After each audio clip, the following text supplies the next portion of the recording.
Mission Vision avec Julie Châtelain.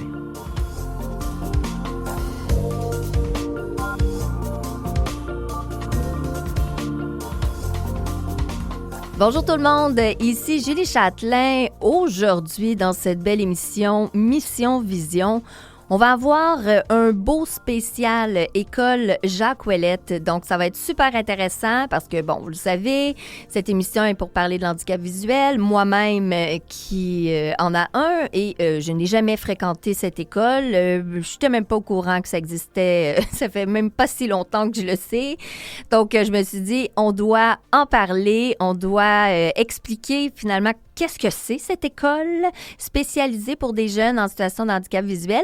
Donc, je vais recevoir plusieurs professionnels qui ont des chapeaux différents. Et je vais commencer avec Jonathan Bergeron, qui est enseignant en éducation physique. Et je vais avoir Éric Roussel, lui, enseignant en informatique. Donc, on va pouvoir en apprendre davantage sur l'école, mais leur parcours, parce que moi, j'aime toujours faire le parcours aussi. Alors, bonjour, messieurs. Bonjour. Bien le bonjour. Comment allez-vous? Ça va très bien. Je suis vraiment contente parce que, comme je disais, on va parler de cette école qui est, je pense, c'est une école supra-régionale qui est dans la région de Longueuil, mais je pense que tous les enfants de différents, je vais dire, quartiers peuvent venir ou c'est vraiment du Québec? Donc, c'est tous les élèves, en réalité, de l'ouest du Québec. Parce que l'Est du Québec ont leur propre service, tandis que l'école suprarégionale, c'est du côté ouest du Québec. Donc, tout ce qui est commission scolaire qui sont disponibles dans le territoire. OK. Mais c'est une école qui fait partie, justement, de la commission scolaire Marie-Victorin. Donc, c'est ça. C'est pas privé, là. Donc, ça fait partie de la commission scolaire. Et là, moi, je voulais savoir un petit peu parce que, ben, vous n'êtes pas en situation de handicap visuel, messieurs. Non. De ce que j'en ai compris. On dirait à chaque fois, je marche un peu ses yeux, je me dis, tu sais, je pourrais dire, ils sont pas en situation de handicap visuel, puis ils pourraient dire, ben oui, j'ai une petite situation qui ne paraît pas, mais oui. Mais non, c'est ça, vous n'êtes pas en situation de handicap visuel.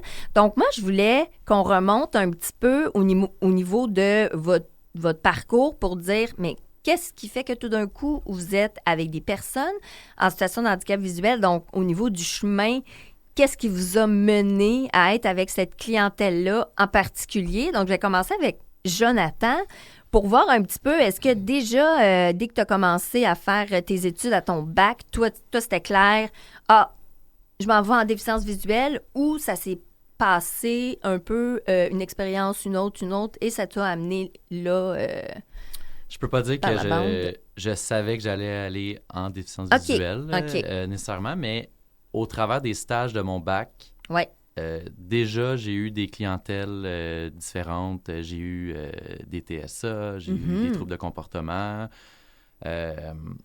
Donc, ça m'a amené un petit peu à avoir une curiosité par rapport aux élèves différents, aux élèves avec des défis un petit peu plus grands.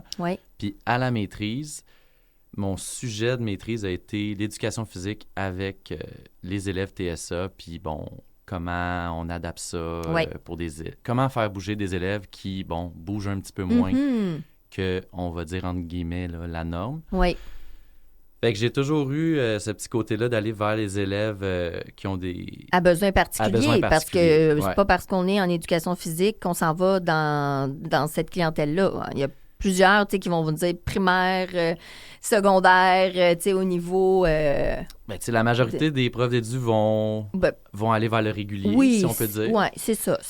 Mais moi, j'ai toujours eu cette petite curiosité-là, puis j'avais de la facilité, le côté relationnel avec les élèves à défis particuliers.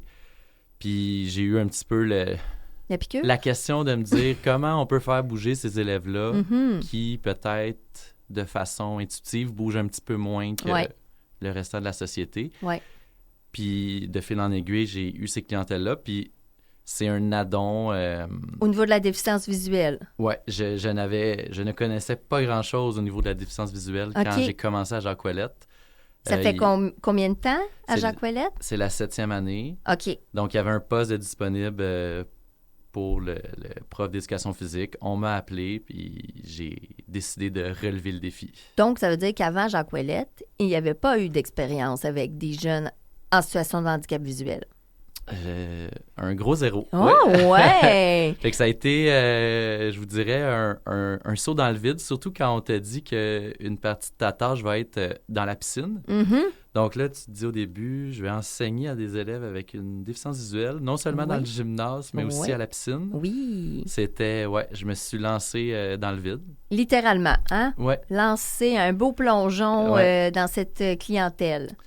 Puis bon, ben c'est normal, les premiers mois, la première année, on pédale un petit peu, on essaie de tout comprendre, on essaie de se sortir de l'eau, justement, là. Mm-hmm. Puis avec les années, ben c'est ça, on parle avec les collègues, on développe une expertise, puis... Et 7 ans plus tard, c'est ça. Je suis encore là. C'est ça. Bon, je suis un petit peu moins stressé qu'à la première année, mais j'apprends encore à toutes les années, puis même que... Et je vous confirme qu'il est très bon. Comme prof d'éduc? Exactement. Oui. Ben là, il me lance des fleurs, mais c'est une des premières personnes que je suis allé voir quand je suis rentré à Jacques-Ouellette, c'est Éric. Éric? Parce qu'on m'avait dit qu'il avait déjà été prof d'édu à Jacques-Ouellette. OK. Là... ben là, je comprends pourquoi vous deux ensemble, tu sais, le lien du prof. Et ça me fait rire parce que quand on parle avec un prof d'éducation physique, souvent c'est ça, prof d'édu. Tu sais, il y a comme vraiment le petit jargon entre profs, c'est des profs d'édu.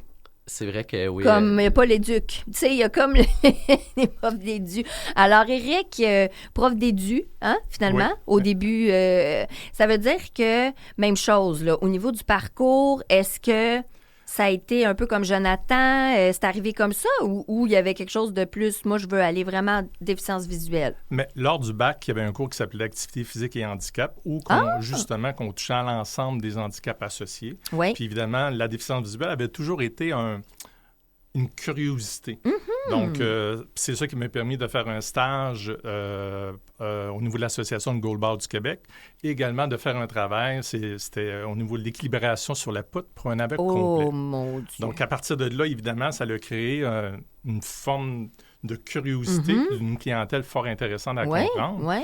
Puis évidemment, lorsque j'ai commencé à l'école Jacques-Ouellette, ça a été un drôle d'adon. C'est-à-dire que j'avais eu plusieurs contrats. Ouais. Et là, j'arrivais en début d'année scolaire où que j'avais rien qui était sur papier. Donc, là, je me suis informé, il y avait une possibilité d'avoir un contrat de mathématiques à la commission scolaire. Je dis, pourquoi pas? J'ai toujours hésité entre faire mon bac en éducation physique ou mon bac en mathématiques. Ou en mathématiques. Donc, finalement, je rejoins la personne des ressources humaines. Il commence à me parler. Il dit, hey, toi, tu es en éducation physique? Je dis, oui. Tu connais-tu ça, la déficience visuelle? Là, je répète ce que je viens de dire. As-tu quelque chose en adaptation scolaire? Et oui, il me reste un cours pour finaliser mon certificat en adaptation scolaire. Puis là, il me pose la question également, as-tu tes licences de piscine, ton croix de bronze? J'ai dit oui, ça tombe bien. En fin de semaine, je vais passer mon examen de croix de bronze. Et là, évidemment, il me dit, tu bouges pas, t'attends mon appel. Et le lendemain, je commençais à travailler à l'école Jacques-Ouellette. Ah ouais! Parce que la direction demandait que le professeur d'éducation physique ait tous ses exigences. Toutes là. Tu sais, là, à ce moment-là, il y avait vraiment l'exigence de connaître la déficience visuelle, finalement. Qui était évidemment un avantage. Ben oui. Mais je vous dirais même... Hein? Oui, un atout. Mais quand on fait un cours qui parle d'handicaps divers, c'est quand même un mini-survol de différents handicaps. Ben oui, c'est ça. Là. Donc, on ne fait pas un 45 heures juste au niveau de l'handicap visuel. Là. Exactement. On effleure. Mais là, ça veut dire que là, à ce moment-là, c'est l'éducation physique, là. Oui. Donc, combien de temps à Jacques-Ouellette? Mais moi, je suis arrivé en réalité, considérant que j'étais un petit peu plus vieux que Jonathan, moi, je suis arrivé en décembre 92 à l'école Jacques-Ouellette. Okay. C'est l'année de ma naissance. Petite anecdote. Ah oui! Mon Dieu, c'est très drôle, ça, parce que c'est ça, hein? C'est quand on remonte. Et là, en ce moment, on dirait qu'on ne voit plus la différence. Mais c'est bien gentil, Mais quand on est jeune, c'est ça, tu dis, waouh, toi, tu commençais en enseignement. Moi, je naissais. Donc, c'est ça, je suis arrivé en décembre 92. Par la suite, j'ai fait un 5 ans éducation physique piscine, un petit peu comme Jonathan. Oui. Puis évidemment, je remplaçais quelqu'un qui était en congé de maladie. Cette personne-là est revenue. Ah. Donc là, il y avait une possibilité d'aller au service externe. Dans ce temps-là, ça s'appelait des enseignants itinérants, c'est-à-dire c'est des professeurs qui étaient responsables de l'intégration des jeunes. Mm-hmm. Donc maintenant, ça s'appelle des PRDV, c'est-à-dire des personnes ressources en déficience visuelle. Oui. Puis, j'ai fait ça 3 ans. OK. Et j'ai adoré. On était une équipe de 14 personnes qui parlaient de la déficience visuelle, qui parlaient de la pédagogie, mais je m'ennuyais beaucoup du contact direct avec les jeunes. Élèves. Oui, parce que là, on est un petit peu toujours à l'externe de l'apprentissage. Ça fait un peu comme conseiller pédagogique. Mais c'est exactement ça. C'est ça. Exactement ça. Et lorsque je suis revenu, là, j'ai proposé, parce que l'informatique a toujours été, malgré mon bac en éducation physique, a toujours été un dada, une curiosité. Mm-hmm. Donc là, je voyais que les portables arrivaient dans les classes, je voyais les titulaires qui étaient plus ou moins à l'aise avec ces nouvelles technologies-là, surtout pour des élèves de cécité. Oui. Et là, évidemment, j'ai proposé à la direction un petit programme en informatique qui ciblait seulement le 2e cycle du secondaire, donc secondaire 4, secondaire 5. OK. Et là, ça a commencé, 70% en informatique, physique, mais 70% en éducation physique piscine et 30% en informatique. Et ça mais l'informatique, dans le fond, c'est comme ça aussi, c'est arrivé comme ça parce qu'il n'y avait pas de formation spécifique au niveau de l'informatique. Non, mais je dirais que j'avais assez de connaissances pour partir le Oui, le c'est processus. ça, comme c'est ça, là, tu sais, qu'il y en a que naturellement, ils ont ça, là, cette espèce de connaissance de cette technologie-là et qu'il y en a d'autres, c'est le contraire. Moi, parle-moi pas de ça, je comprends rien. Puis, évidemment, en fonction des années, le pourcentage a complètement changé parce qu'il y avait l'intérêt. Puis, depuis, je dirais, à peu près tout près de 20 ans, là, je fais du préscolaire jusqu'en secondaire 5 en informatique. En informatique. Donc là, c'est vraiment un enseignant en informatique et non comme une personne ressource, je pourrais dire, pour les professeurs, là. Bien, je dirais un mélange des deux parce que la beauté de l'école, la couleur qui a été établie du côté des cours d'informatique, c'est que les titulaires sont avec moi. Les titulaires les professeurs. Les professeurs, oui, tous les professeurs, à part au niveau du secondaire, mais tous les professeurs du préscolaire ou du primaire sont avec moi lors du cours d'informatique. Donc, élèves. Le cours est donné aux élèves, mais les professeurs sont là. Oui, parce qu'en même temps, c'est une forme de formation directe. Oui. Donc, on n'a pas besoin de libérer la personne. Donc, la personne est toujours avec nous. Donc, à ce moment-là, c'est beaucoup plus fluide en termes d'apprentissage. Puis, ça nous permet également que les objectifs qui sont travaillés en informatique sont immédiatement utilisés en fonction des situations de classe pour répondre aux différentes compétences disciplinaires. Et en même temps aussi, comme on dit, c'est ça, c'est qu'au primaire, c'est un enseignant, là, c'est ce qui est un enseignant ressource qui a la classe et l'éducation physique, là, c'est autre chose. Là, c'est comme l'élève sort de sa routine avec son enseignant pour aller voir les autres professeurs, là. Donc, ça veut dire que c'est comme le professeur titulaire des élèves. C'est lui qui est là dans la classe. C'est ça, et non tous les profs, comme exemple Jonathan et compagnie. Là.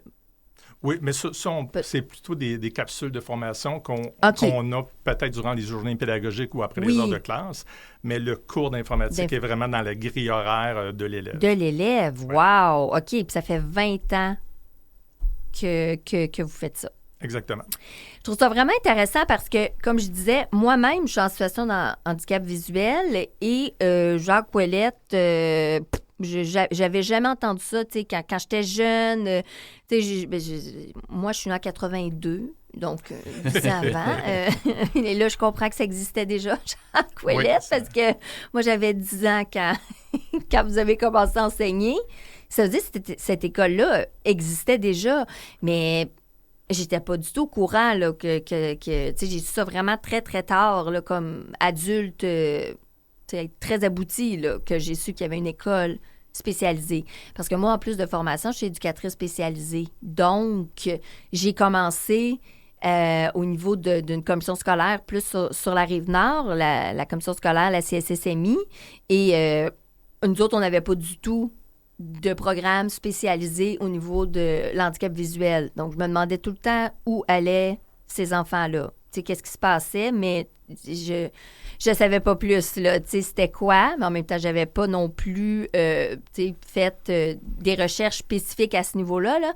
Mais c'est après, je me suis dit, OK, donc, mais à Jacques Ouellette, c'est pas juste des enfants avec une cécité complète, là. Tu sais, il y a toutes sortes de types de handicap visuel. Donc, vous pouvez enseigner à un jeune qui a un résidu visuel comme à un jeune qui ne voit plus rien du tout. Alors, c'est la beauté de notre école. On a des groupes très diversifiés là, au niveau du handicap visuel. Donc, moi, dans un cours d'édu, je peux avoir, c'est ça, 2... on dit 2 aveugles complets. Oui, on comprend. Là. Puis 2 élèves qui ont un résidu ou qui ont d'autres handicaps visuels. Oui. Alors, la dynamique est complètement différente, mais on doit faire avec pendant la période. Mais est-ce que le cours, à ce moment-là, est construit comme un cours pour des enfants qui ont vraiment une cécité complète? Donc, on part de là, on se dit, OK, ils sont tous aveugles, ils voient rien. Et là, s'il y en a qui voient un peu, bien là, on va ajuster. Ou c'est vraiment, en partant, adapté pour, tu vois un peu, pas du tout, c'est la même chose. Je dirais que c'est la beauté du principe d'essai-erreur. Ouais. Avec les mois, les années, on essaye de trouver les meilleures adaptations possibles à même le groupe. OK. Moi, dans mon cas, c'est toujours l'objectif de les faire bouger. Oui. Bon, puis après ça, d'aller chercher les compétences. Oui, parce qu'il y a programme. des compétences. C'est ça. Mais comment je peux faire pour les faire bouger le plus possible dans la petite heure que j'ai avec eux, là, disons, dans la journée? Oui. Pour essayer, qu'ils soient heureux, qu'ils apprécient l'éducation physique. Mais c'est ça, je fais pas ça tout seul. Il y a souvent des TES avec moi. Ouais. Il y a aussi des préposés. Okay. Parfois, je suis seul avec ceux qui sont un petit peu plus autonomes. Oui. Donc, c'est un heureux casse-tête là, d'adaptation, de modification. C'est des 2 mots qu'on emploie le plus souvent. C'est ça. Qu'est-ce que je peux adapter dans mon matériel, dans les règlements, dans ma façon d'enseigner pour que mes 5 élèves devant moi, qui sont tous aussi différents les uns que les autres, puissent essayer de bouger là, dans la période donnée. Et est-ce que justement, au niveau des objectifs de compétences, c'est la même chose que des enfants réguliers? Ou déjà, il y a des adaptations au sein de justement l'évaluation, là? Bon, je veux pas nécessairement qu'on entre dans un gros débat du programme mais quand même. De formation, mais en fait, je peux dire que je vais partir des compétences du programme. Puis on appelle ça la progression des apprentissages. Donc, on a une liste d'actions, de compétences et de... Comme ça peut être de jongler, je me rappelle, là, au primaire, des fois, il fallait jongler avec des foulards, là. Ben, c'est ça. Il y a toutes sortes d'affaires. Des fois, on dit à quoi ça va me servir dans la vie. Donc, je vais piger à travers toute cette banque de compétences et d'actions-là que l'élève peut faire. Là, et je vais adapter, comme je disais tantôt. Je vais, comme on dit, en prendre et en laisser. Parce qu'à un moment donné, il faut rester réaliste. C'est ça, là. Et en ayant l'optique de toujours essayer de faire aimer l'éducation physique et faire que le jeune aime bouger puis qui souhaite bouger à l'extérieur, à la maison, ben c'est ça. Il faut faire des choix au niveau du programme. Une fois que ces choix-là sont faits, ben là, j'essaie vraiment de maximiser comment je peux l'amener à s'améliorer puis à améliorer ses compétences. Oui. Puis s'il y a quelque chose dans le programme que j'ai pas nécessairement vu ou que j'ai moins vu, disons, ben bon, on s'en fait pas outre mesure avec ça parce qu'on a réussi quelque chose sur une autre compétence, disons, lancer un ballon. Oui. On a vraiment tout modifié ce qu'on pouvait faire, puis l'élève, finalement, il a été capable, à la fin, de progresser, de cheminer. On est super satisfait. En fait, c'est surtout ça aussi, c'est de voir qu'il y a une progression. Oui, parce que, bon, si on se fiait explicitement juste au programme de formation, des fois, les progrès seraient plus difficiles. L'élève aurait peut-être plus d'échecs. Ben exactement, c'est ça que j'allais dire. La motivation descend. C'est ça. C'est pas ça qu'on souhaite, donc... On veut qu'ils vivent des réussites. Exact. Donc, pour qu'ils vivent des réussites, il faut contourner un petit peu. Oui. Mais on vit bien avec ça, là, tu sais, à Jean-Colette. Puis l'important, c'est qu'ils bougent puis qu'ils soient contents de ça. Oui, c'est ça. Qu'ils en ressortent du positif. Puis si, justement, je vous demandais aux deux, dans chacun votre tu sais, je vais dire, Éric, c'est beaucoup plus au niveau informatique, tout ça. Donc, on le sait qu'il y a des enjeux d'adaptation et tout ça. L'éducation physique, ben, même chose, là. Je veux dire, c'est quand même plus... Moi, je vois déjà plus d'enjeux que d'être assis à un bureau, à un petit pupitre et d'écouter l'enseignant et tout ça. Mais justement, c'est quoi qu'on retrouve dans cette clientèle-là, qu'on pourrait dire que c'est des défis, des enjeux qui ont, vu qu'ils ont un handicap visuel? Un ou l'autre.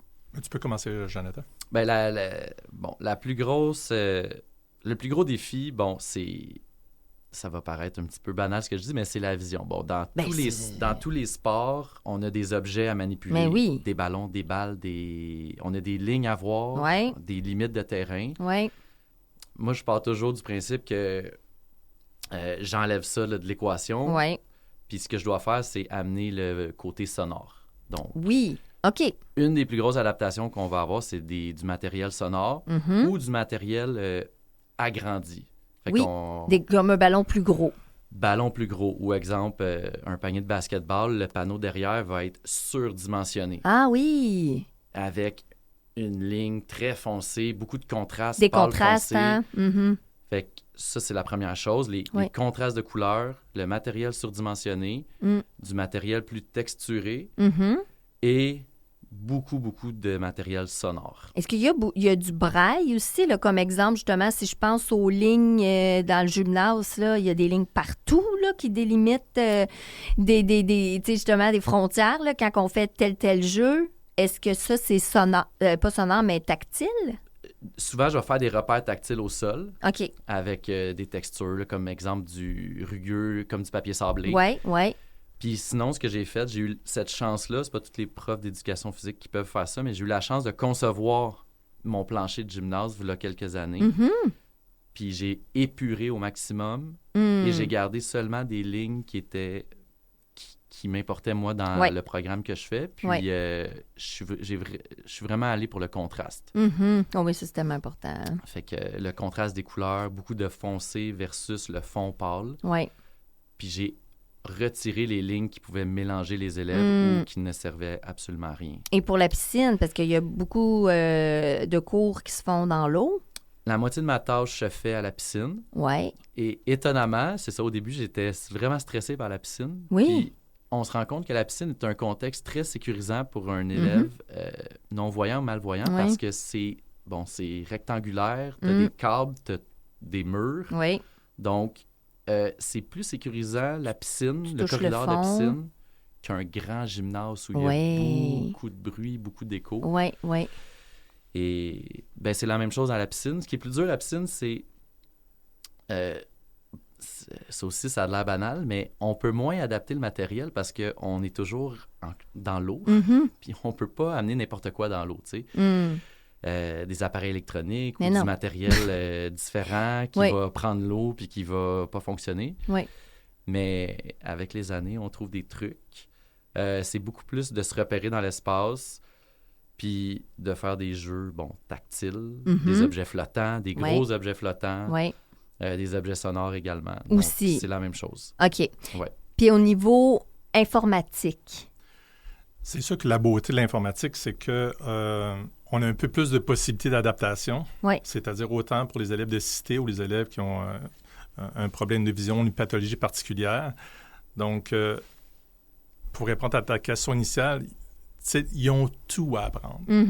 Puis, évidemment, lorsqu'on parle d'ordinateur, lorsqu'on parle de différentes plateformes, il n'y a jamais une plateforme qui est semblable à l'autre, il n'y a jamais un logiciel qui est semblable à l'autre. Donc, à ce moment-là, ils ont tout à apprendre, autant au niveau de l'utilisation de l'ordinateur, autant au niveau de la compréhension de l'application utilisée pour répondre à des besoins scolaires ou académiques. Mais je vous dirais, un petit peu comme Jonathan disait, quand on est en mesure de créer une étincelle, une curiosité, on vient d'avoir la motivation du jeune. À partir de là, c'est une formalité de le garder motivé, intéressé, qu'il soit en mesure de participer davantage à la dynamique du groupe.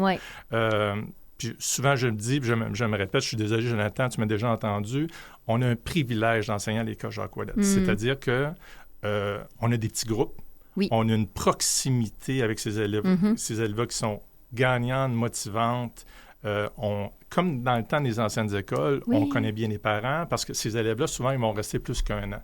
Donc, on a le temps de les connaître davantage, d'échanger et d'aller en profondeur pour connaître le petit bonhomme, ses besoins, ses intérêts, tout en connaissant ça. Et là, on est en mesure de, justement, d'orienter nos interventions ou nos projets ou les outils utilisés pour qu'on va garder un certain niveau d'intérêt.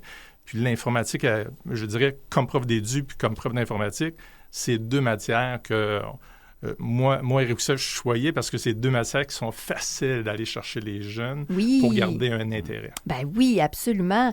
Et là, ça veut-tu dire qu'ils font aussi là, des projets scolaires, là, tu sais, que justement le professeur il en profite parce que, il y a tel projet, donc on le fait en informatique. J'aurais tendance à vous dire, c'est que, considérant que le titulaire m'accompagne, justement, tout ce qui est montré, c'est surtout pour des applications ou comment utiliser des ordinateurs en situation de classe pour répondre à des besoins académiques et scolaires.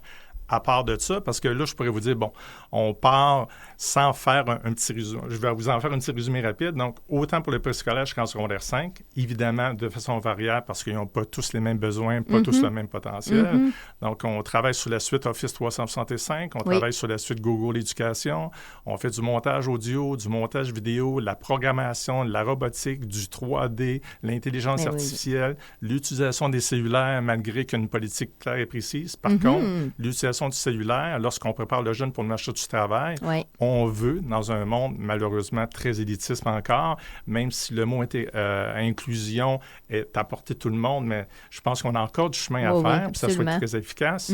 Mais on veut que notre jeune, CV pour CV, quand il arrive devant un employeur, que ces outils informatiques soient un avantage et non un inconvénient. Donc, c'est pour ça qu'on pousse beaucoup l'informatique. Puis c'est une très belle couleur et les jeunes, d'année en année, embarquent de façon... Bien, les titulaires aussi, il faut dire, ils n'ont pas le choix parce qu'ils sont avec moi, mais ils envoient directement les avantages. Puis s'il y a un avantage pour le jeune, c'est-à-dire c'est un gain, c'est des réussites scolaires et académiques, c'est une motivation qu'on est en mesure de garder, puis c'est un intérêt qui est toujours assez facile à rejoindre.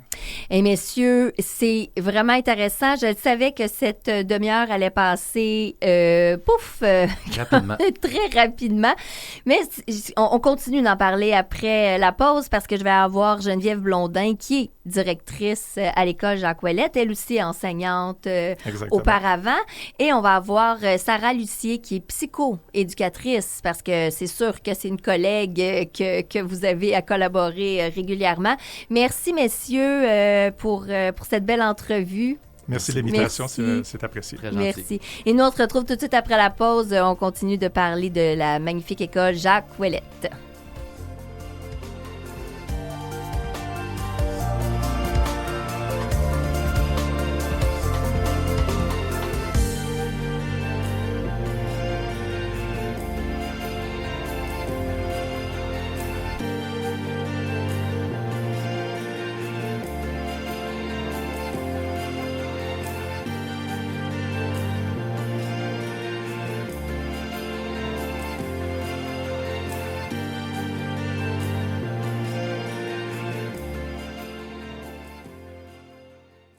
Vous écoutez Mission Vision avec Julie Châtelain. Et là, je vais accueillir avec moi 2 autres personnes de Jacques Ouellette. Comme j'ai dit juste avant que ça allait être une émission vraiment dédiée à l'école spécialisée Jacques Ouellette pour les jeunes en situation de handicap visuel. Donc là, je reçois la directrice de l'école, Geneviève Blondin. Bonjour. Bonjour.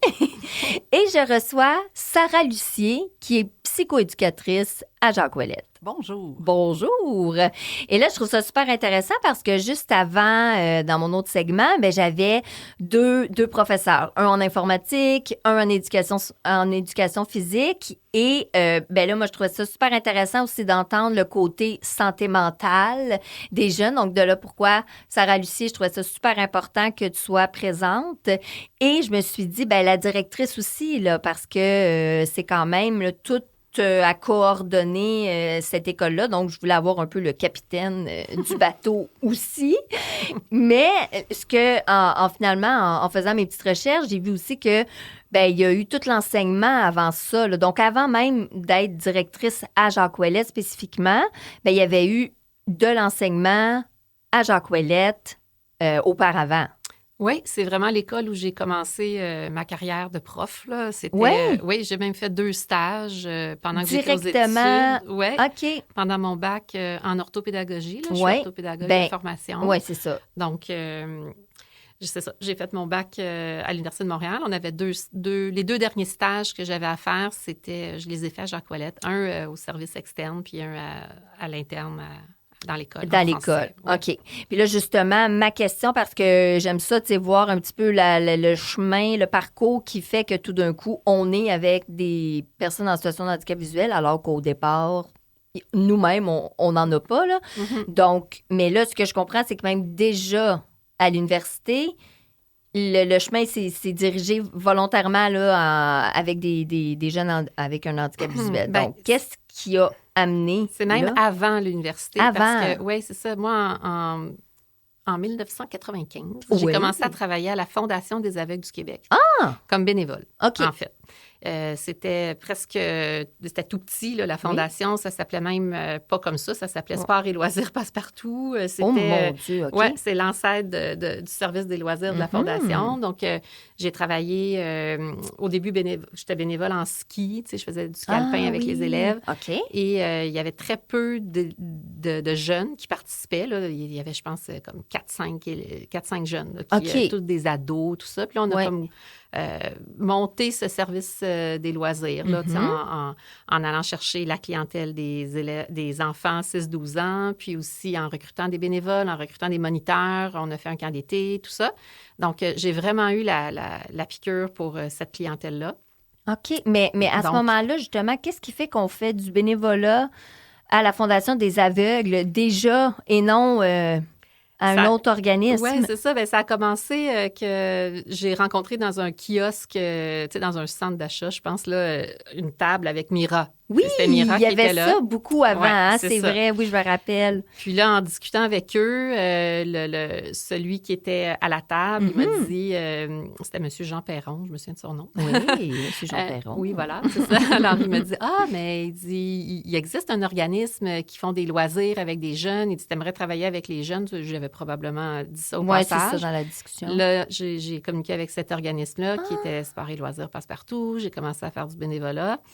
Et c'est ce qu'il y a... moi, j'ai étudié en sciences économiques, là. Fait que, j'étais pas du tout dans le domaine. C'était pas ça pantoute, là. J'ai vraiment eu la piqûre de cette clientèle-là. Puis je disais, je vais devenir orthopédagogue ou en tout cas, je vais faire un bac en éducation pour travailler, que ça soit ça, mon travail dans la vie, de travailler avec les élèves aveugles et malvoyants.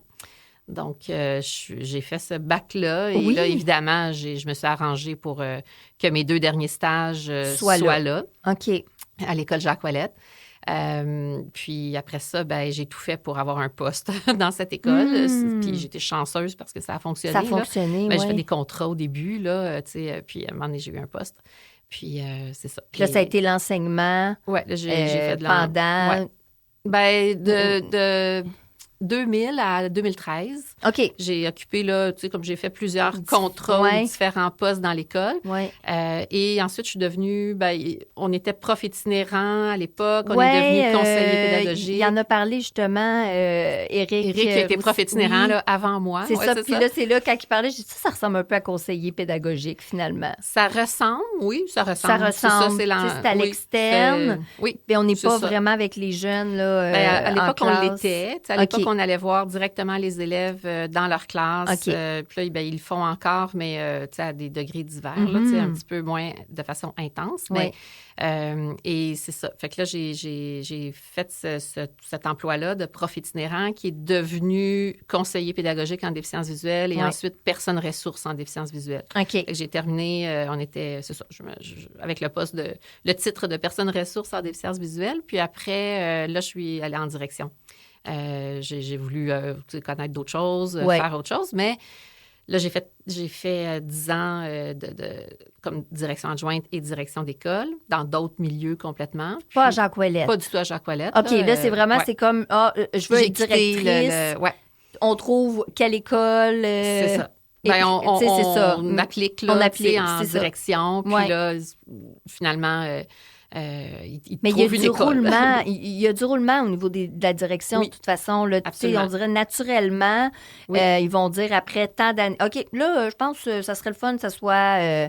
il y a plusieurs considérations. Là, il y a plusieurs choses qu'on prend en considération. Là, à la fois les aspirations de la direction. Qu'une direction va être là pendant 20 ans. Là. Non, c'est ça. C'est ça, je veux dire. Là. Oui, parce que le milieu peut servir à former aussi d'autres d'autres gestionnaires qui viennent d'une plus petite école. Ils viennent dans cette... Bon, c'est un peu comme ça que ça fonctionne. Oui. Parce qu'un centre de service, ça a beaucoup d'écoles très variées, primaires, secondaires, spécialisées, adultes, formation professionnelle, tout ça. Puis, au début, on commence comme adjointe. Donc, c'est ça, j'ai fait 5 ans direction adjointe au Centre d'éducation des adultes, le Moine d'Iberville, 2 ans dans une école primaire de Brossard et 3 ans ensuite, là, direction d'école à l'école Félix-Leclerc. Donc, puis là, il y avait besoin d'une direction à Jacques-Ouellette. Là. Il y avait comme une direction qui quittait. Donc, il y avait besoin d'une direction. Ils m'ont appelé puis ils m'ont demandé si ça m'intéressait. Là. Depuis j'ai dit oui. Là. 2023? OK, c'est ça. Depuis 2023, c'est le chapeau là, de directrice de l'école. Jacques-Ouellette. Je suis revenue dans un milieu que je connaissais déjà, qui avait changé quand même, mais que je connaissais, je connaissais la déficience visuelle. Oui, c'est ça. On voit qu'il y avait vraiment un intérêt. Oui. Sarah Lucier, psychoéducatrice. Oui. Est-ce que c'est un peu la même chose, qu'on rentre on est en train d'étudier, puis on se dit, hey, moi, je vais être avec des jeunes qui ont un handicap visuel? Non, j'ai pas du tout le même parcours que Geneviève. OK. En fait, oui, j'ai étudié en psychoéducation. À la fin de l'université, il y avait on parle au début des années 2000, des postes en psychoéducation. Il y en avait, mais pas tant non plus. Ouais. Fait que je suis rentrée au CSS Marie-Victorin comme éducatrice spécialisée. Oui. Donc, les premières années, là, les 2-3 premières années, j'ai été vraiment éducatrice au régulier ou en classe spécialisée, mais dans des écoles régulières. Oui. Je pense que ça a forgé là, mon approche beaucoup terrain là, dans mes interventions. Oui.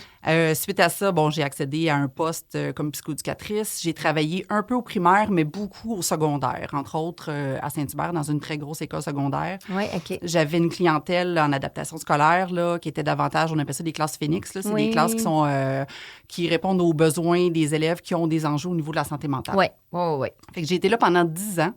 Quand même. Mais au travers tout ça, au bout de 10 ans, à un moment donné, je me suis dit, je pense que j'ai besoin d'un autre défi. L'école Jacques-Ouellette m'a toujours un peu fascinée, intéressée. Il y avait toujours un petit quelque chose qui me... J'avais une curiosité par rapport à l'école Jacques-Ouellette. Oui.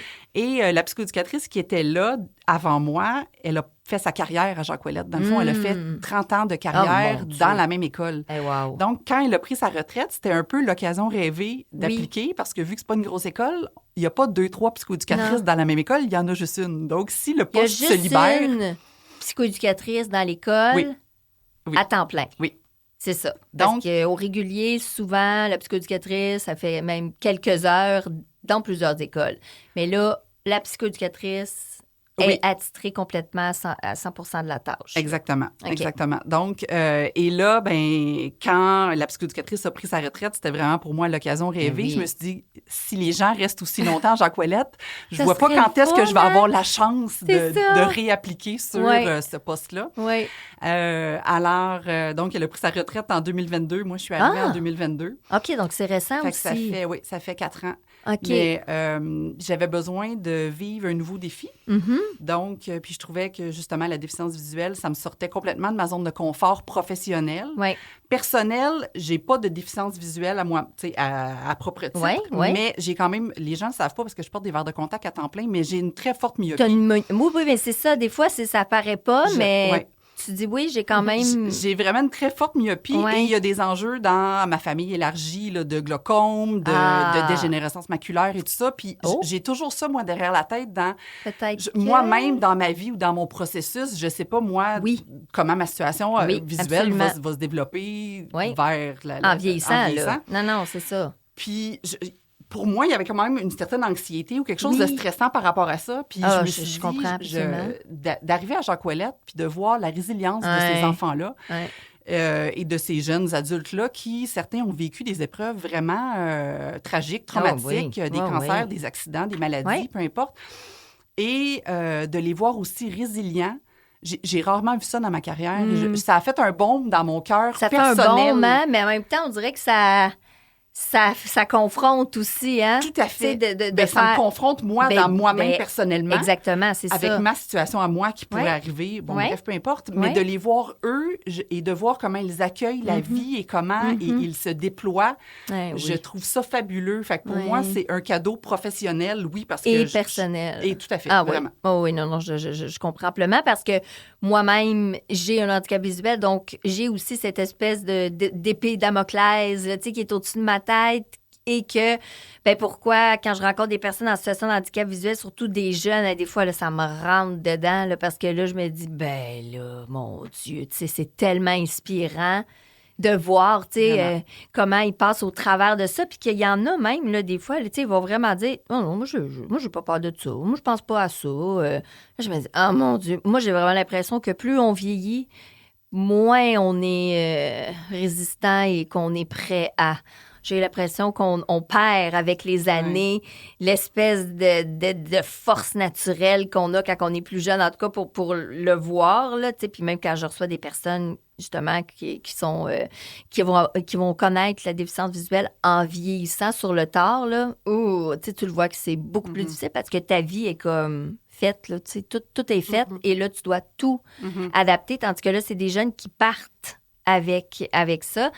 Et là, on parle à Jacques Ouellette, c'est des jeunes de 4 à 21 ans. Hein? Oui. Donc, on a des jeunes plus vieux que dans les écoles au régulier, où est-ce qu'au régulier, c'est jusqu'à 16 à peu près, là, en général, secondaire 5, 16, 17, ouais, c'est ça. Mais là, c'est vraiment, y a-tu comme une année de plus ou comment ça fonctionne? Ou c'est que leur année, c'est pas défini comme...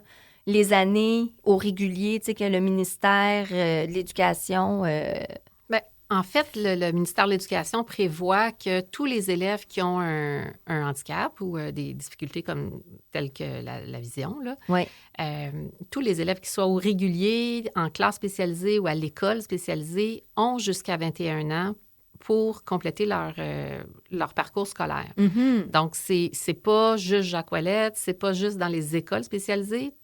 Tous les élèves, même du régulier, qui ont un handicap, ont jusqu'à 21 ans. C'est-à-dire qu'on ne va pas garder un élève jusqu'à 21 ans au secteur jeune. À un moment donné, s'il n'est pas diplômable, là, mettons à 18 ans, on va dire, bien, on va l'orienter plus aux adultes, c'est ça. On fait tout là, pour qu'ils réussissent avant ce temps-là. Mais bon, quand ils ont un handicap, on reconnaît que c'est plus long, ça peut être plus ardu. Il y a des obstacles qui sont sur leur route. Là.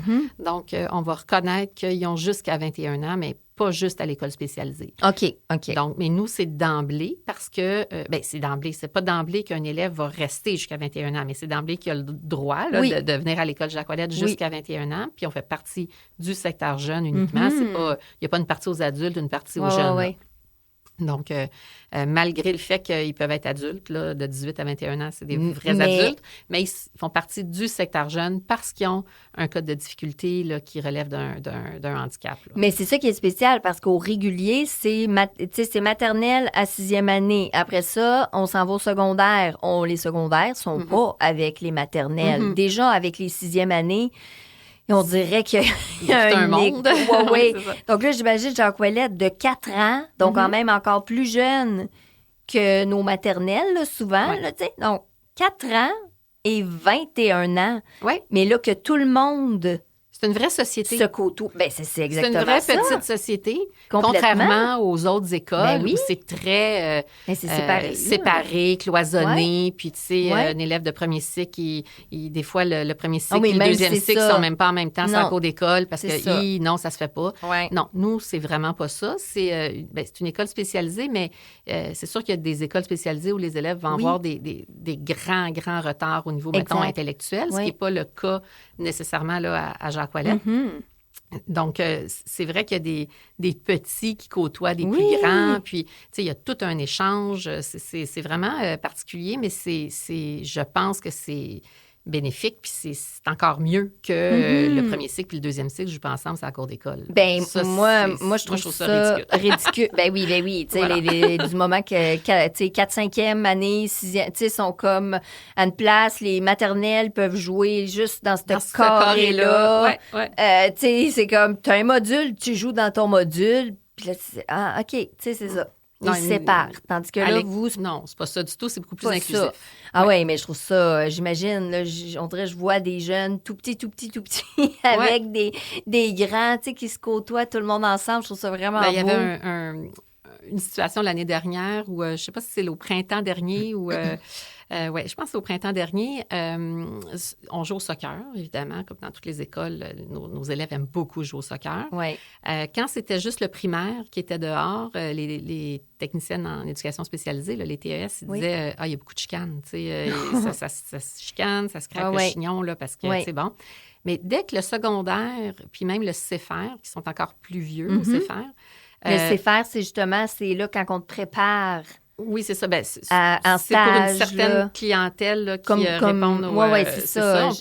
C'est sans parler. Là. Oui, Chloé est au CFR, justement. C'est ça que j'entends. Oui, c'est ça. Donc là, quand ils sont arrivés puis qu'ils ont commencé à jouer au soccer avec les... Ah là, il n'y en avait plus de chicane, là. Ça s'est comme tout régulé. Naturellement. Oui, plus naturellement. Les plus petits voulaient comme bien paraître devant les plus vieux. Les plus vieux faisaient attention aux plus petits. Wow. C'est ça. Fait qu'il y a des avantages à ça, là. Absolument. Et Sarah, moi, c'est sûr que ce côté-là, psychoéducation, donc là, on parle vraiment de la santé mentale, mais on le sait que quand c'est au niveau des écoles, dans le fond, ce qui est important, c'est que le jeune complète, au niveau académique et tout ça, puis qu'il ait son diplôme. Et là, le côté éducation spécialisée embarque pour soutenir ça. Hein? Pour les capacités adaptatives des élèves. Oui, on n'est pas en train de faire de la thérapie et tout ça. Là, donc, c'est vraiment soutenir. Mais justement, comme psychoéducatrice, est-ce que ça se passe pareil? Les jeunes, justement, ils vont se battre ça. Mais tu sais, comme ce que j'ai vu tellement, tu sais, les jeunes vont se battre ça à cours d'école, il va y avoir des chichis de filles. Tu sais, tout ça, là. Oui. Ça fait-tu partie? Bien, je vais dire, une école, c'est une école. Hein? Que ce soit une école spécialisée ou une école régulière, des chicanes, des difficultés au niveau des habiletés sociales. C'est ça. Ça fait partie du quotidien. Je pense que, on est une plus petite école, fait que c'est à moins grande échelle. Oui. Mais il y a de l'apprentissage à faire auprès de nos élèves parce que, justement, ils apprennent pas. Étant donné qu'ils ne voient pas, il y a plein de choses, plein d'apprentissages qu'ils ont beaucoup de difficultés à faire. Oui. Ne serait-ce que dans les relations sociales, comment on s'adresse à quelqu'un, comment qu'on joue et tout ça. Fait que nous, on est beaucoup dans de l'enseignement explicite à l'école, plus, parce que ne serait-ce que la posture, comment qu'on salue quelqu'un, et tout ça. Mais ça reste que des chicanes de petites filles, c'est des chicanes de petites filles, des chicanes de « il a volé mon ballon ». Oui, c'est ça. Ça a lieu d'être. Ça a lieu d'être. Ah, ça, oui. C'est ça. Et est-ce qu'il y a des jeunes, justement, parce que, tu sais, au niveau de finalement tes tâches, tu sais, que là, tu vas régler autant une gestion de conflit de ballon comme... Ça va être plus le rôle des éducatrices spécialisées puis des gens qui sont en surveillance sur la cour et tout ça. Oui, effectivement. Moi, mon rôle, il est davantage... moi, je suis en soutien clinique. Oui, c'est ça. OK. Oui. Fait que moi, j'ai plus un rôle un peu de coordonnatrice avec les partenaires externes. Parce que, tu sais, l'école Jacques Ouellette, on travaille beaucoup avec les partenaires du réseau de la santé et des services sociaux. Entre autres, INLB, pour ne pas les nommer. Exact. Mais fait que souvent, la courroie de transmission, quand on a besoin de passer de l'information, ça va souvent passer par moi. Il peut y avoir aussi la DPJ, probablement. Oui, surtout, oui. C'est ça, là. Oui, les centres de réadaptation aussi au niveau moteur, physique, les partenaires comme un peu la Fondation des aveugles du Québec, les partenaires justement communautaires, tout à fait. J'ai vraiment un rôle plus clinique dans... Comme l'évaluation, des rapports. Pas tant, parce qu'il arrive souvent à l'externe déjà avec des évaluations et tout ça. Fait que le rôle à l'école n'est pas tant ça. C'est plus, mettons, dans la classe, là, nous, on va faire des rencontres cliniques, c'est-à-dire des rencontres avec l'enseignant, avec l'éducateur spécialisé ou l'éducatrice spécialisée. Puis là, on regarde ensemble c'est quoi le plan de match qu'on fait pour faire évoluer cet enfant-là. Quels sont ses défis? Quels sont ses besoins actuels? Jusqu'où qu'on pense que dans les prochaines semaines, les prochains mois, on est capable de l'amener. Évidemment, ça passe par un plan d'intervention aussi. Exact, ça j'allais dire, c'est un plan d'intervention. Là, mais oui, tout à fait. Avec des objectifs clairs. Exactement. Puis là, nous, on se rencontre régulièrement justement pour voir l'évolution puis voir comment on se réajuste pour amener nos élèves plus loin. Je fais aussi de l'animation en classe. Ça, de l'animation de groupe, j'adore ça, faire ça. Mais oui. Donc, avec des programmes de toutes sortes là, au niveau... Comme là, c'est de la prévention à ce moment-là. Tout à fait. Puis vraiment, le développement des habiletés sociales parce que... puis une partie d'autodétermination. Les élèves sont souvent habitués à Jacques Ouellette de par, évidemment, leurs difficultés, mais de par aussi le fait que les gens veulent bien faire, font souvent à la place d'eux. À la place, oui. Dans leur vie, là. Oui. C'est pas juste c'est présent partout, là. Ah ça, oui, c'est ça. Je veux dire, je le vis, là. Je marche dehors avec une canne blanche. Des fois, je me fais agripper littéralement par le bras et je me suis pas fait demander et je suis en train de traverser la rue. Puis évidemment, les gens veulent pas mal faire. Non. Les gens veulent assurément bien faire puis être bienveillants, mais il y a quand même un apprentissage à faire auprès de nos élèves pour qu'eux-mêmes soient... Oui, puis il y a un besoin d'autonomie, là. Tout à fait. Ben oui. Ben oui, de développer là, les AVQ qu'on appelle, mais tout le volet de je suis capable de prendre un choix pour moi-même, prendre des décisions, de prendre pleinement possession de mes goûts puis de ce que j'ai goût de faire dans la vie. Ouais. Mais ça, c'est un apprentissage à faire auprès des élèves parce que, justement, certains sont dans une position plus passive puis ils attendent qu'on fasse à leur place. Ça reste un défi. Oui, ça, c'est sûr. Ça reste un défi. Puis un des enjeux aussi que je vois dans les dernières années, c'est aussi beaucoup, au niveau des habiletés sociales, les cercles sociaux. Oui. Ils ont souvent tendance... La bulle. Oui, la bulle, mais aussi faire confiance en n'importe qui. Ben oui, OK. Puis tout le monde devient un ami. Oui, mais c'est ça. Mais non, il y a comme un rôle. Tu sais, chaque personne qui est une connaissance, qui fait partie de la communauté, c'est qui sont tes amis rapprochés. Tu n'as pas 92 amis, ce n'est pas vrai. Mais non.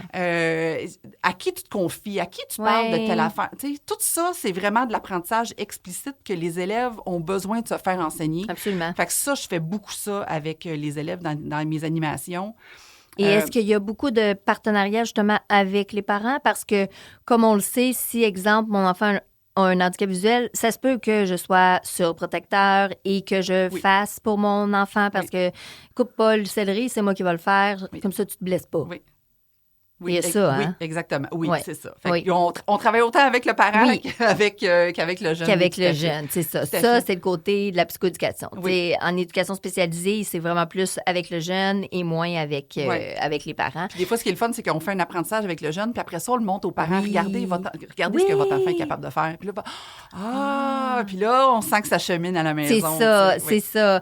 Et je voulais voir, parce que justement, là...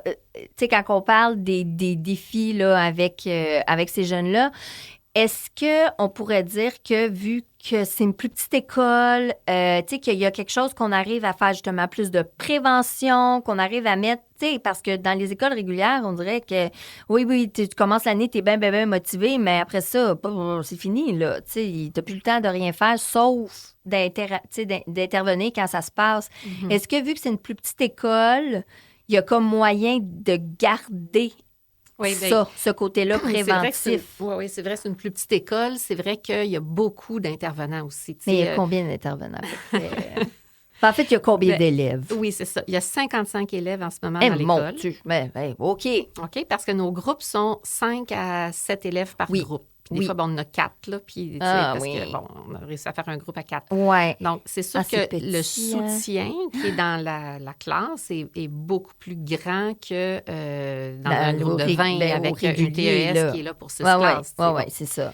C'est sûr. Fait que oui, c'est qu'on a aussi des employés à l'école qui travaillent, mettons, on a des employés qui font du matériel. Mm-hmm. OK, donc du matériel adapté. Nous, on appelle ça le SPA, là. C'est le service de production adapté. Oui. Donc, on a plusieurs employés qui sont là. On a des employés à la bibliothèque, Fait qu'en tout, là, il y a 60... professionnels? 60 employés. 60 employés. Il y a des techniciens là-dedans, il y a des employés de bureau. On a une secrétaire, une direction, 2 concierges, mais après ça, ce sont tous des techniciens ou des intervenants en soutien direct aux élèves ou des techniciens qui font du matériel adapté. Là-dedans, les enseignants ne sont pas comptés dans les 60. Oui. Oui, OK, c'est ça. Les enseignants sont comptés, mais... aussi au niveau de la psychoéducation. Oui, je compte les professionnels. Mais il y a des éducateurs. Une conseillère en orientation. Oui. On a une psychologue. Mais psychologue, là, c'est très peu d'heures semaine quand même, là. Hey. Très, très peu. Oui. Puis une orthophoniste, 3 jours semaine. Orthopédagogue. On est tous des orthopédagogues. Là. Les profs, on est tous orthopédagogues. Okay. Mais on a aussi un prof d'informatique, un prof de braille, un prof... spécifique, OK. Oui, c'est ça. Puis une enseignante enseignante aussi qui va soutenir dans les classes, soit directement les élèves, comme PEH? soit non, elle est vraiment enseignante. Non? OK. Puis elle intervient aussi auprès des élèves du Centre de services scolaires Marie-Victorin qui sont intégrés dans leur école de quartier et qui ont de grands besoins. Par exemple, on a 2 élèves non-voyantes, bien, c'est sûr qu'elle va intervenir auprès de ces élèves-là et de leur équipe proche, de leur garde rapprochée. Ouais. Donc, on a aussi ça fait 3 postes de plus d'enseignants. Déjà que chaque classe de 4, 5, 6 là, ont un prof, ça fait quand même beaucoup de profs. Puis il y a aussi les PEH. On a quand même plusieurs PEH, plusieurs TES. Incroyable. 7 TES. Oui. Oui, c'est ça. Non, c'est quelque chose. Là. Il y a beaucoup de soutien. Énormément de soutien. Puis ça, c'est dans les écoles. Tu sais, l'école Jacques Ouellet, c'est une école spécialisée. C'est une école, on appelle ça un service de scolarisation, un service suprarégional de scolarisation. Ouais. Nous, on est spécialisés en déficience visuelle, mais il y a d'autres services régionaux de scolarisation qui vont être spécialisés dans d'autres types de clientèle. Mm-hmm. Ça, c'est financé, tu sais, comme directement par le ministère. C'était tellement intéressant, mesdames, mais c'est ça, c'est déjà terminé. Mais là, je suis vraiment contente parce qu'on a fait un beau portrait de Jacques Ouellet, toute cette émission. Donc, vraiment, merci à tous mes invités de votre grande générosité. Et moi, j'invite les gens à aller sur le site Internet de Canal M pour écouter les émissions. Ils sont en rediffusion et vous pouvez nous retrouver maintenant aussi là, sur toutes les plateformes où est-ce qu'on retrouve les balados et tout ça. Donc, vous écrivez Mission Vision sur Spotify et vous avez mon émission qui est là, justement. Donc, nous, on se retrouve pour une autre belle émission la semaine prochaine et je vous souhaite une belle fin de semaine. Bonne journée! Merci. Merci.